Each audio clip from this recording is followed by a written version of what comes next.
Thailand they divide ceremonies like this into two types: those for auspicious occasions and those for unauspicious occasions. In fact, they even call the ceremonies for unauspicious occasions unauspicious ceremonies, which is a Brahmanical idea, not a Buddhist idea. As the Buddha said, when you become heedful, that's auspicious. When someone passes away, it's good to reflect. On the one hand, we want to help them by making merit and dedicating it to them. And then we reflect also on the fact that someday we're going to die. And do we have enough merit to make sure that we're safe and secure in where we're going? If you see that you're lacking anything, now is the time to make up the lack. So in terms of generosity, virtue, meditation, wherever you're weak, you want to make yourself strong. You survey yourself to see where your strengths are now, because those are the things you're going to have to rely on.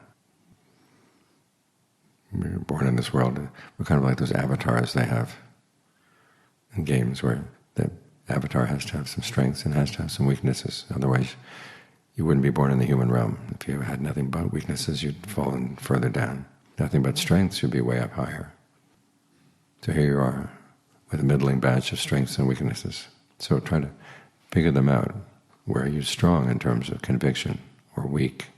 Are you strong or weak in terms of your virtue? You're strong or weak in terms of your ability to improvise? There are lots of things you can be looking at in yourself. This is called having a sense of yourself. And it's an important part of the practice. You know where work has to be done, but you also know that you can rely on some strengths. So try to ferret those strengths out so you don't feel overwhelmed by the practice. So when you think about the fact that you don't have much time, it means you have to do this work now. That's what's auspicious about occasions like this. They make you heedful. As the Buddha said, heedfulness, on the one hand, is the basis for all skillful qualities. He also says it's the path to the deathless. There is a quality in the mind that doesn't change, because it's outside of space, outside of time. And through heedfulness we can find it. So don't let yourself be heedless, because as the Buddha said, that's the path to more and more death. So it's not we're just accepting death. You think about the Buddha, he was pretty defiant.